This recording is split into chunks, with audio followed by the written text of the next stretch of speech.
Alors on est dans la Gemara. On parlait de la dracha. Takfe Aïlé, les Bemidrasha. Donc on avait dit que Rabbi Meir, donc il a attrapé Elisha ben Acher, il l'a attrapé comme ça, il l'a tiré vers le Beth Midrash. Pour qu'il fasse tchouva.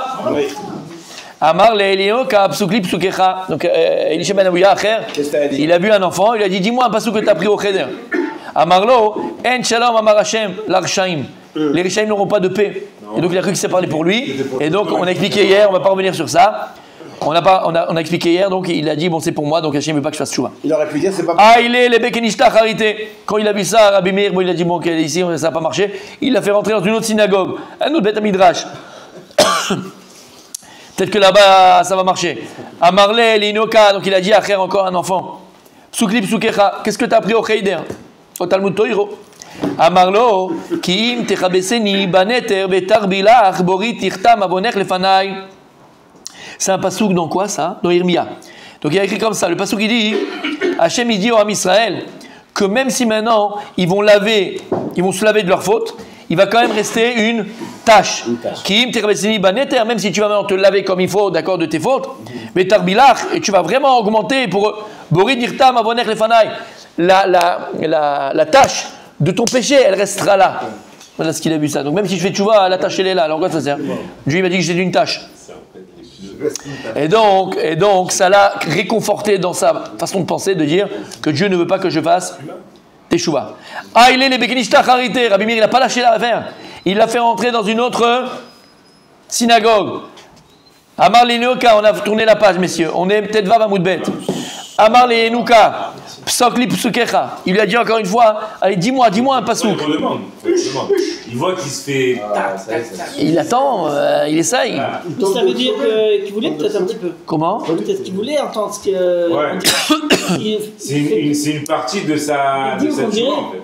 Non, c'est une partie de son raisonnement. Oui, de son raisonnement que mais faux. Éventuellement, il lui dirait viens, je t'attends. Il attend une confirmation, c'est tout. Il y a une ouverture, quoi. Ouais. C'est ça. Mais lui, que c'est pas bon. Voilà, ce qu'on a expliqué. Va marler, alors il lui a dit le jeune étudiant, Ve'at shadoud mata'asi, ki tilbeshi shani, ki ta'adi adi za'ab, ki tikrei bapuchenaich, la shav tityapi. C'est dans Irmia. Alors il dit ici dans le passouk c'est quoi hein? Il dit Ve'at shadout mata'asi. Maintenant tu as été shadout shodeda, tu as été volé entre guillemets. Qu'est-ce que tu vas faire? Kitil beshi shani. Si même si tu vas porter sur toi du lin, qui t'a dit à dizab et tu mets même des bijoux en or, qui t'écrit pour Renaïr. Et si tu mets maintenant tu sais du mascara sur les yeux pour faire beau les yeux, shav tityapi. Ça sert à rien. Ça va pas aider à te rendre belle. Ça ne te rendra pas plus belle que ça. Ma'asubach, c'est la suite du pasouk. D'accord, ils ont été dégoûtés de toi. Ok. Et donc le pasouk qui vient dire que même si tu essayes de t'orner et de te faire belle et de t'enjoliver, bah, tu resteras toujours moche. Donc il a compris de là que même s'il veut venir étudier la Torah, faire des efforts, tu seras toujours moche à cause de tes avérotes. Et donc il a dit donc en fait Dieu ne veut pas de moi. Tu vois bien encore une fois 3 fois. Ça, c'est une crasée. Ils auraient pu updater les enfants quand même là-bas. Comment? Ils auraient pu dire aux enfants bon. S'il vient, dites un truc sympa. Ah, il est les bekenishta charité. Alors Rabbi Meir, il a dit encore une fois, je t'amène autre part. Il n'en pouvait plus, Rabbi Meir. Aïe, d'aller les tlessar bekenishta. Jusqu'à qu'il a été à 13 synagogues différentes, 13 endroits différents pour que. Pourquoi 13? Ahava. 13 attributs. Oui, mais les 13 attributs. 13 attributs de miséricorde. 13 c'est Ahava. 13 c'est la mégratitude de Ahava. Juste un hasard peut-être. Là. Ici, il dit le Haïn Yaakov, aussi c'est quoi Ahava? C'est quoi 13 c'est Ahava? Et Ahava c'est quoi 13 c'est Echad. Oui. Pourquoi Echad? Il dit parce que dans quoi il s'est trompé quand il est rentré au Pardes, il a cru qu'il y avait 2 Reshuyot. Pour revenir à quoi Hashem Echad. Comme c'est dit le Haïn Yaakov. Alors que Matat c'était un ancien être humain. Voilà. Hein? C'était un ancien être humain qui avait bien sûr. Monsieur Ron. Ah, Daïlet, les Tzabegashta, Koulou, Paskoulé, qui a Gavna. Et à chaque fois qu'il est entré dans la synagogue, les enfants lui ont dit des psukim qui l'ont repoussé. Les Batra, c'est quoi les Batra? Quand il est arrivé à la synagogue, la dernière synagogue, Amar, quel est le pasouk qui lui a dit? Pasouk li psouk echad. Donc il a dit encore à le dernier enfant, il a dit bon, dis-moi c'est quoi un pasouk? Amarle, vel racha amar Elohim, ma lecha lesaper chukai. Et au Racha, Hachem il dit, qu'est-ce que tu fais de raconter mes lois, toi? Racha, qu'est-ce que tu as dans ta bouche, ma Torah et mon nom? T'es un Racha. Donc bon, quand il a compris ça, il a compris que le Racha, il ne peut pas être Sekba Torah ni Bamitzvot, parce que Hachem, il ne veut pas que le Racha... Il a fait. Maintenant, la Gemara, elle vient, elle dit, ah oui, Yenoka avait Megagem Belishna. La Gemara, elle nous raconte que ce jeune, Yenoka, c'est un jeune. Ça veut dire jeune. La Gemara, elle raconte que ce jeune étudiant-là, ce jeune garçon, il était Megamgem, il était KVP, il bégayait. Il était Megamgem, d'accord? Donc il n'arrivait pas, aussi il bégayait, il n'arrivait pas à être mévaté les mots comme il fallait. Il ne savait pas exprimer les mots comme il fallait. Ishtama. Comme le Chazan. Et quand il a parlé, il a dit le pasouk. À lui, Ishtama. D'accord? Ishtama. Et quand il a dit le pasouk, Ishtama, Kemada Amarle. Et quand il a dit le pasouk, lui il a entendu quoi, Elisha? Au lieu de dire Velaracha Amar Elohim, Malecha Leseper Chukai, Elisha il a entendu Vele Elisha Amar Elohim. Vele Elisha. Racha, Elisha, le même ça ensemble. Et comme il était un peu mégamgam, il a entendu Elisha. Et donc il a dit quoi? Elisha, Hachem il veut pas, donc c'est Min Hachem. Hachem il a mis dans la bouche de cet enfant. Et donc. Parce que souvent dans l'Agmara, il y a comme une mauvaise compréhension de texte. Tous les problèmes sont là. JC, c'est exactement ça. C'était la même chose. Et Moshe Rabbeinu. Non, il parle de mal de compréhension. Parce que JC, d'accord, l'acrobate, son rave c'est Rabbi Abaou, et quand il arrivait, son maître Rabbi Abaou, parce qu'ils étaient dans une auberge, et il lui a dit Kama Na'a Isha Azot. Quand ils étaient dans une auberge, la Gemara raconte, et ils ont été servis par une dame, une aubergiste. Et Rabbi Abaou, il a dit waouh, comment elle est belle aubergiste. Alors, comment, voilà, mais il n'a pas dit belle aubergiste, d'accord? Comme un Na'a. Mais il parlait des actions de cette dame. Comment ils sont belles ces actions de cette dame, quand elle nous sert, fais attention à nous. Et lui, il a dit, Rabbi, c'est vrai, tu as raison, elle est belle. Racha, tu vois que je parle d'elle, tu vois que je regarde une femme, moi. Lui, il a regardé la gonzesse. Il a dit, je ne veux pas te voir, dégage. Et donc l'acrobat, il est parti. Bon, il était vexé, mais il était toujours un Tana, toujours avec son maître, toujours avec son machin. Et après qu'il a fait tchouva, il a dit, bon, j'ai compris ma douleur, je vais revenir. Demander pardon à mon rave. Il est parti, demander pardon à son rave. La première fois qu'il est arrivé, d'accord, il l'a repoussé encore une fois. Il est revenu une deuxième fois, et là il était en train de faire le schéma Israël. Il faisait le schéma Israël, et donc tu réponds pas quand tu fais le schéma Israël n'importe. Et lui il était là, et il a cru que son maître ne voulait plus lui parler. Alors il est parti et il a dit, bon ben voilà, encore une fois. Et encore il est parti, puis il a fait toutes ces histoires. D'accord? C'est moi le patron, je commence à faire des miracles, je vais mettre le nom de Dieu sur ma cuisse, le Shem Meforach au Beth Amikdash, et donc je vais pouvoir faire des miracles avec. Il a commencé à machin, mais attention, hein, on sait tous que JC, l'acrobate, il est mort juif. D'accord? À son époque, il n'y avait pas encore de christianisme, il n'y avait pas encore tout ça, aucun rapport. Juste, c'était un dissident, et d'accord, et oui, il s'appelait le Messiste, il disait, voilà, je fais des miracles, je suis venu délivrer le peuple juif, croyant en moi, je suis né à Bethléem. Comment? C'était pas un Tana? C'était un Tana à l'époque de Tanaïm. Il n'a pas eu le titre parce qu'il est parti en vrille, mais il était à l'époque de Tanaïm. Rabbi Abaou, si je ne me trompe pas. Non. C'est pas lui? D'accord, bon, je te donnerai le nom. Non, c'est possible? C'est possible. Non, parce que dans la Gemara, il parle de lui et de son maître. Oui, son maître. Et d'après le calendrier de la Gemara, on n'est pas en 2024, on est en 2124, il y a 100 ans d'écart. Oui, c'est possible, on n'est pas dans les dates exactes, mais en tout cas, il y a fait mais en tout cas, il est mort juif, d'accord? Simplement, il s'est cru pour le Mashiach, puisque Béhémet, il venait de la lignée de Yehuda, d'accord? Il venait de la lignée de Yehuda. Okay? Pour information, la croix sur laquelle il est, quand il a été crucifié, n'était pas comme ça, elle était la tête en bas. La tête en bas. Ils ont fait des représentations la tête en haut 300 ans après. D'accord, Khazak, il a fait. Bien sûr, il y a plein de choses qui ont été changées. Mais le christianisme n'est pas né avec JC, il est né 300 ans ou 200 ans après. Il a eu des disciples, ça oui, mais ce n'est pas des disciples juifs. C'est-à-dire que c'est des juifs, comme, entre guillemets, les méchichistes Lubavitch. Je ne parle pas des Lubavitch, les vrais que tu dis et qu'ils ont compris. Mais d'accord? Qui dit qu'il n'est pas mort, machin, il va revenir, tout ça. On a déjà vécu ça, mes amis. Donc, c'était un courant que les Chachamim de l'époque, ils ont vu comme un courant dangereux. et qui allait amener des malheurs au peuple juif. Et on a vu que les malheurs que ça a amené, puisque c'était les bûchers, c'était les pogroms, c'était les inquisitions, et c'était dans votre voiture, voilà, d'accord. Mais donc, encore une fois, il est mort juif. Et donc, ça ressemble un petit peu, c'est vrai, bon, fausse interprétation, mais encore une fois, c'est l'interprétation qu'ils ont voulu avoir. C'est ce qu'il a dit, mon Rabbi Rudi, c'est une Ferrari. Il voulait entendre ça. Exactement. Donc lui, il a entendu quoi? Il a entendu Elisha Amar Elohim, mais pas Racha, mais la Racha Amar Elohim. Et donc il a cru que ça lui parlait à lui. Ika de Amre. Il y en a qui disent que l'histoire, elle se termine autrement. Il y en a qui disent comme ça. Sakina Bebeade. Il y en a qui disent qu'il avait un couteau dans la main. Et quand Elisha, et quand il a entendu du jeune là, Vele Elisha, parce qu'il a entendu Elisha, il n'a pas entendu Vele Arshaim. Kar'e Veshadre les Tlessar Bekenishta. Il a coupé le gosse, qui lui a dit ça chez Mishmor. Elisha Ben Aouya, il a coupé le gosse en 13 et il a envoyé des morceaux du corps de l'enfant à 13 synagogues. Attendez la suite. Parce que j'ai lu plus. Wahad Meboul. Regarde jusqu'à où il est allé, le mec. Comme quoi, il ne faut pas les gam-gam.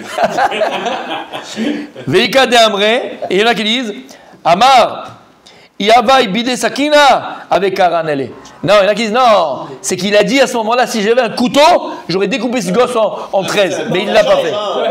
Ah oui, ça change. Ouais, quand même. Elle l'a pas fait alors.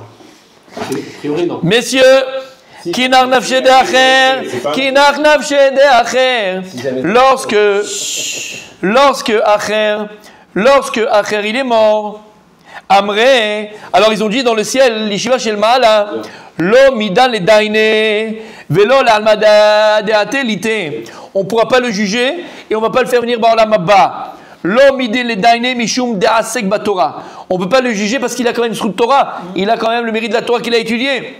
Velo l'Almada de Atelite Mishum de Khatam. On ne peut pas l'amener au Olam Abba parce qu'il a fauté. D'un côté, on ne peut pas le juger, et d'un côté, on ne peut pas l'amener.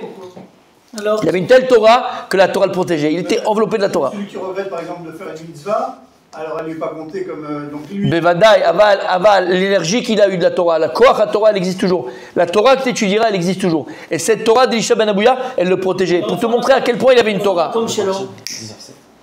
Amar Rabbi Meir. Alors il a dit, alors qu'est-ce qu'on dit? On va détruire son âme. Ce que je vous ai raconté, on détruit son âme, on ne peut pas le juger, on ne peut pas le voir là, son âme elle est détruite.